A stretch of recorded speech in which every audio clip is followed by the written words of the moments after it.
The Undead Celluloid Society welcomes you into another podcast. My name is Michael, And I'm Rachel. and today we are covering the 2010 film. 2011. Oh, well, it says 2010 when you look it up on Google. Whatever, it doesn't matter. We're covering Birdemic Shock and Terror, considered by Google to be one of the worst films ever made. When you look it up on Tubi, it says that it's a cult favorite. I think that might be ironically because, spoiler alert for this film, did not enjoy it. At all. It was awful. And it's just like, if they like, the biggest problem for me is that it took so long to get to the birds. We don't see birds for 40 minutes for a movie about a birdemic. Shock and terror. Yeah, birds don't show up until like 40 minutes in. It should be psychopath guy stalks girl and then becomes her boyfriend. And then they fall in love, yeah. Yeah, so no, the first, like you said, like 40, 45 minutes is the main male character and the main female character getting to know each other, basically. And the main male character is this emotionless, pretty sure he's a psychopath. He's definitely at least a sociopath. He doesn't process emotions at all. Yeah, no. And then he very creepily asks the main female character out. What's her name again? I don't even remember. Natalie. Natalie, that's her name. Yeah. And his name is Rod. Oh, sorry if you hear extra breathing in the background. We got a big hunky boy over here named Gator that's romping around. Gator's a dog, by the way, if you didn't catch on to that one. Not an alligator. We don't have an alligator walking around here. So, yeah. I can't even say that I just wasted an hour and a half. Well, actually, more than that because of commercials and stuff. Because now I can say I have watched the worst movie ever. And the thing is that like movies like this try to be so bad that they're good, and the problem is that it's not even like bad to like comically look at and watch. It's just that there's nothing going on. It's so boring. Yeah. Like at one point, I literally asked Michael, I was like, "Can I skip ahead to the birds?" And I said no for our podcast integrity. We watch the film because we do it for you guys. You cellulites out there. No, celluloids. No, I'm gonna call them cellulites. Oh my gosh. No, I won't call them that. That's kind of degrading. I wouldn't call you that. But what's degrading is what we just watched. Oh my gosh.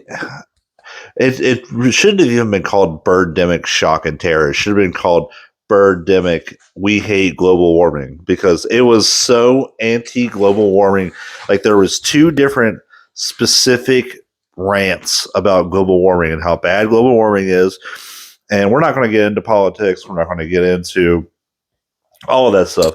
But this movie is a very clear message. For some reason, is anti-global warming, which, I mean, they don't really do a good job of explaining how that ties into the birds attacking people and killing them.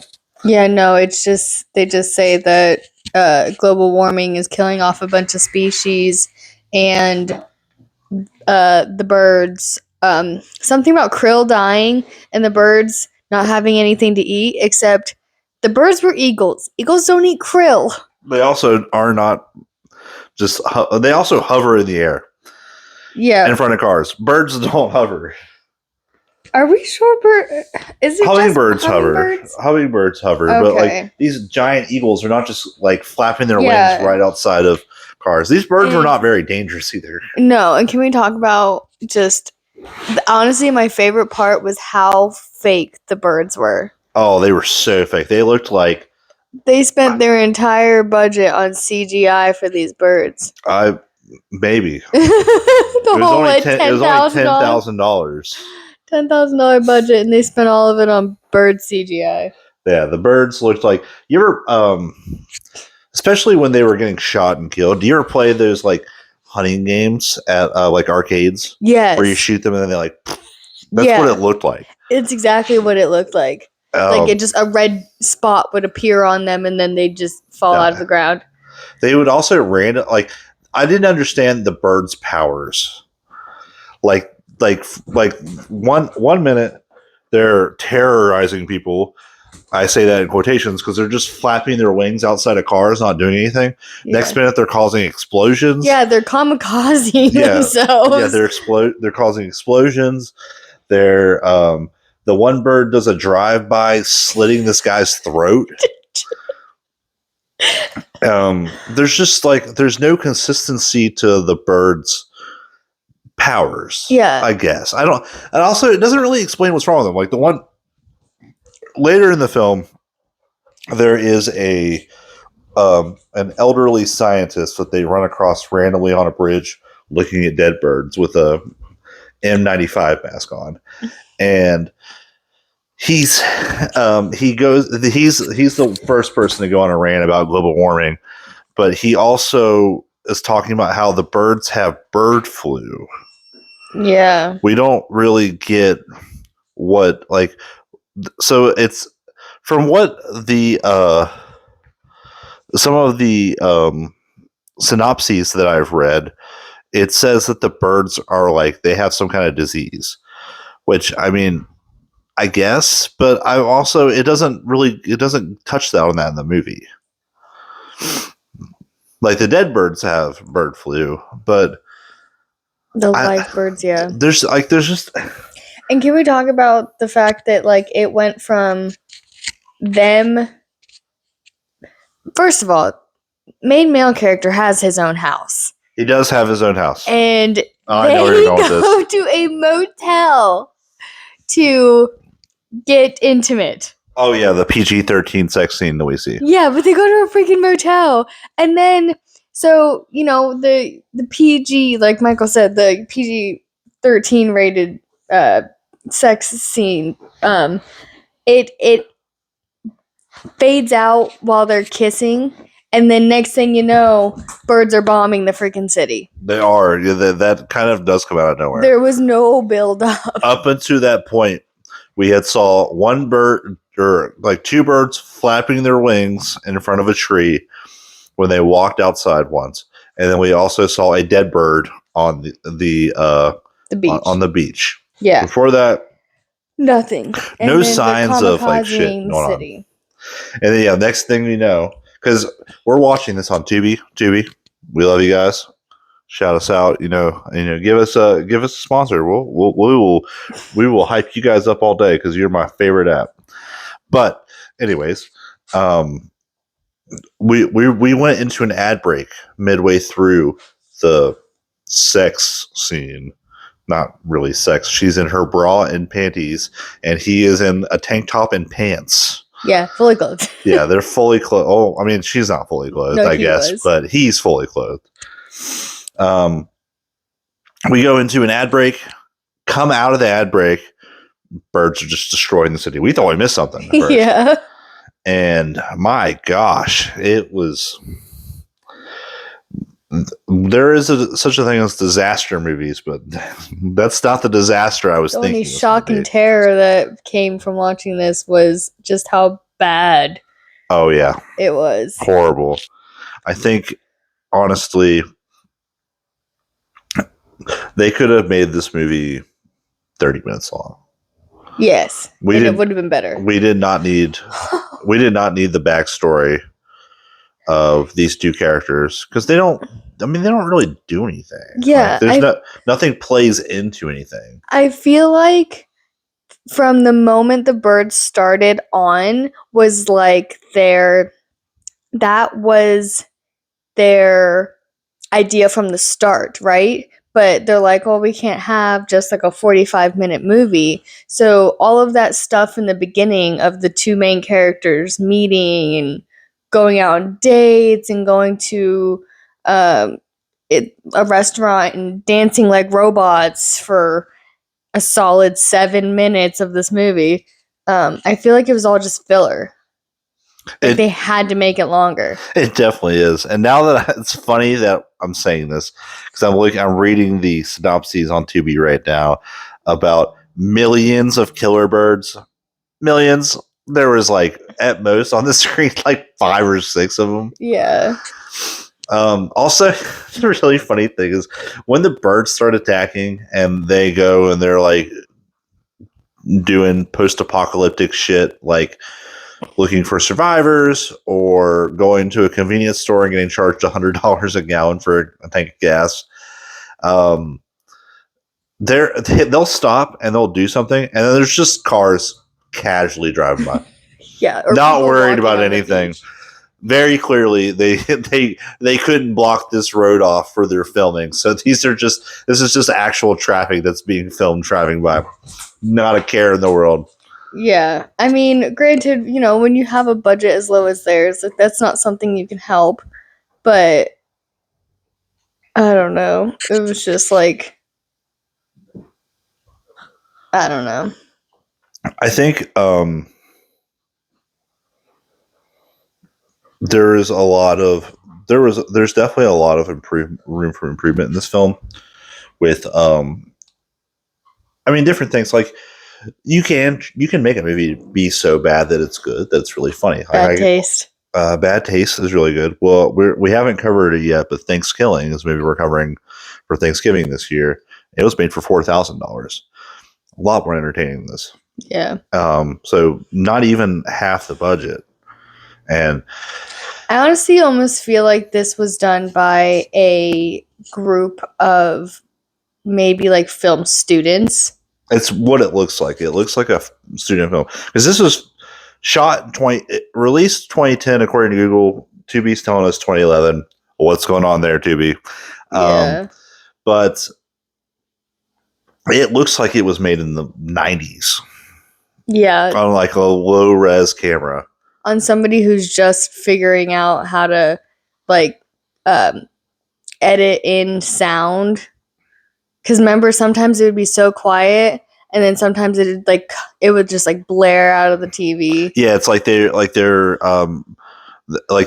increase their mic quality, kind of like we're going to do in the future, but they increase their mic quality midway through like a scene. Yeah, and then the thing that bothered me the most is more from a technical aspect of the way that they edited it is so weird, especially the sound editing, because it sounds like they would talk and then it would like cut out. There'd be no sound at all.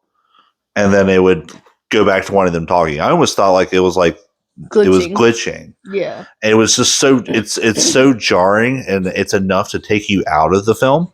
Mm-hmm. That I've seen movies, like we said, with way lower budgets that don't do that. I don't know if there was something wrong with.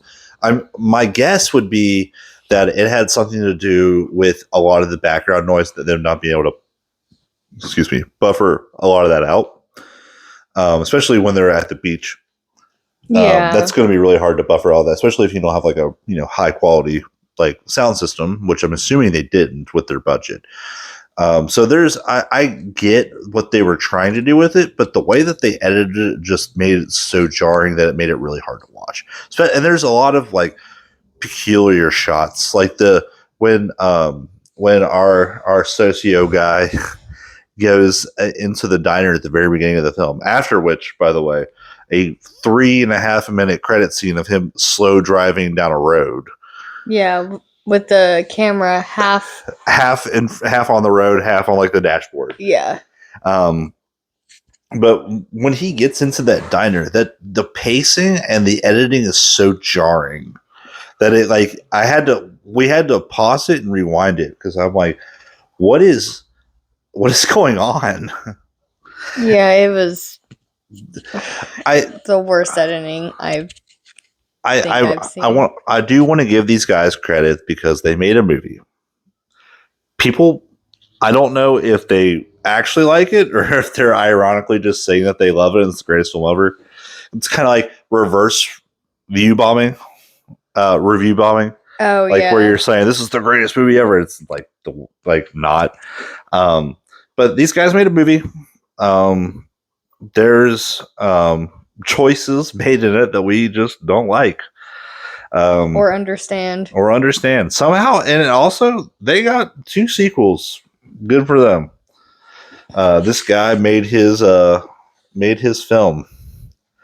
Really, and there's a lot that kind of reminds me of a far better bird horror movie called The Birds from the 60s, Alfred Hitchcock. Very good film. Honestly, I think we should have watched that with this as tandem, because there's one scene in this movie that pays homage to that, and it's where the guy has like his eyes plucked out. Mm-hmm. That's the first kill in The Birds. They're also watching the birds. It looks like in a background scene of one of the shots. But so this movie is like just a way worse version of that film. Basically the same premise, though. Yeah. But made in 1960, in the 60s. Somehow it looks a lot better than what we got here. No, they probably had a better budget. Well, and Alfred freaking Hitchcock made it too. I mean, yeah, so they definitely had better budget. And they used actual birds. See? So we don't get actual birds in this movie. No, they spent all of their money on CGI for these birds. Yes, it was something. Oh, and then so how you were saying that this movie should have been named Birdemic, Global Warming Sucks or whatever. In one scene, Rod's best friend is dating Natalie's best friend, and they're hooking up in what also looks like a motel room. And a PG-13 sex scene as well. Yeah, because she's wearing a bathing suit. She is wearing a bathing suit. But and there's a picture on the wall behind them that says "Imagine Peace," and then explain. I don't know what that is. I don't either. It's just said "Imagine Peace." She's wearing a shirt that says. And then too. when they go out on their double date, and when at the end when they find Mai and I don't remember his name, but her boyfriend. It doesn't matter. Dead in a car. She's also wearing the Imagine Peace shirt. Oh, she wasn't dead at first. She was like, oh yeah, she's like, forgive them. Like what? Forgive the birds? Like, are we supposed to? Is that what we're supposed to be forgiven? I don't know. Yeah, I don't know either. James Nugent, if you see this and you want to comment on it, tell us what the inspiration was behind some of this, because we're kind of at a loss. But then sorry, I totally spaced out because he was chewing on my table. But not me, Gator. Gator, yeah, the pup was chewing on my table. But and then at the very end, they're all in the van, and the birds are attacking the van, and then out of nowhere, these white doves come and start circling the eagles, and the white doves, which are a symbol of peace, chase the eagles away, basically. I don't. And then we get treated to a great scene of them just standing watching fake birds fly away for 5 minutes. For 5 minutes. Natalie turns to I'm just going to call him Alan because that's his actor's name, Alan, and says, "Why did they stop attacking us?" And he looks at her with all the emotion of a serial killer, and then looks back, doesn't say a word. I mean, I guess what can you say at that point? More emotion. This guy, every time this guy has to deliver something emotionally, like it's a cardboard box. Yeah, he's just kind of like meh. Like he's like at one point they're traveling with this Marine and his girlfriend, and then the Marine's girlfriend dies while she's taking a dump. Literally. And the Marine is breaking down in the car. The most emotion we get out of anybody in this movie, which is not a lot either. And he's like, "Oh no, that sucks." Rod, yeah. Rod's his name. Yeah, he just looks at him. He's like, "Dude, I'm sorry." Oh man, that's terrible. All the emotion of a cardboard box.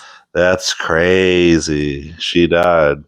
Becky's dead. Yeah, and then, they killed Becky. Oh, yeah, Becky. Also, speaking of which, prior to Becky dying. They're scared to go outside, but they pick up these kids for some reason, and they get food, and then they decide to have a freaking picnic outside. Yeah. Like, okay, I thought you didn't want to go outside because birds are attacking you guys. Yeah, there was a lot of I don't want to call it plot holes. There's a lot of plot holes in this movie. Plot holes is the correct term. Yeah. There's a lot of contradictions too. It's just like there's a lot that needs polish. This maybe James found his footing with the next two. I don't know. I mean, it did well enough to get 2 sequels somehow. Yeah. Well, hopefully they got a better editor. Yeah, or like technically and like as far as the writing goes. Yes. So yeah, that's it's really hard to talk more about Birdemic Shock and Terror because not a lot happens. We're just in shock at how bad it was. We are in shock and terror that this film is created, I guess. But so we're going to go from this into our new rating system. So to break down our new rating system, we're going to do 2 categories out of 5, combine them into 10. The first one is going to be our opinion on the film, out of a scale of 1 to 5, on how much we enjoyed it. And then we're going to get, you can go into decimals too. So you don't have to say a 1. You can say 0.5. You can say whatever. You know what I mean? Mm-hmm. And then for our second category is going to be movie production. So budget, cinematography, setting, acting, all the technicality kind of stuff that goes into filmmaking. That is going to be its own rating. Because a movie can be well acted, shot very well, and you can just not like it. So that can affect the rating. Right, yeah. So those are the 2 categories that we're gonna give. If you have suggestions for other categories in the future, just let us know. Give them to us. We'll consider them. But as of right now, we have the 2 categories out of 5. And then that's going to be kind of our ratings for it. Also, another thing I want to introduce before we get into our rating system is that once every 2 months, we're going to do a kind of like a cheat day, which is where me and Rachel are going to alternate every 2 months picking a film that's still in horror. It's still a horror film, but it does not have to fall into the constraints of low budget, cheesy, or bad. It's just going to be kind of like a relief for us, give you guys a little insight into what we think of some other good films. Because we're probably going to pick good movies for those. But yeah, so that's kind of the future of where we're going from now. But yeah, so we'll jump right into our rating system now. I'll go first with mine. Quality of movie, for my opinion of what I like, I'm going to give it a 0.5 out of 5. Okay.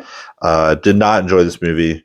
And I like movies that are so bad they're terrible. It took so long to get to the nitty gritty of everything, and it does what movies like this usually do, and it's the ultimate cardinal sin of it's just boring. There's not a lot going on in it. Right. Movie production, we dogged on pretty much everything: the cinematography, the acting, the editing, everything. But I gotta give them credit. They made a movie for $10,000. So I want to give the movie production a 1 instead of a 0.5. So I want to round it all up. It's going to be a 1.5 out of 10 from Michael. Okay, so basically same. My opinion of it was also a 0.5. It was so bad I was hoping that the main characters were just gonna get killed off so that there was like something to actually watch.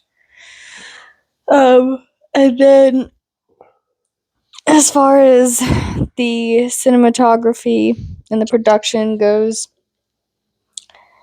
I just could not get over the main male characters acting or the plot holes and just the poor editing. So actually, I think I still might give it a 0.5 instead of a 1.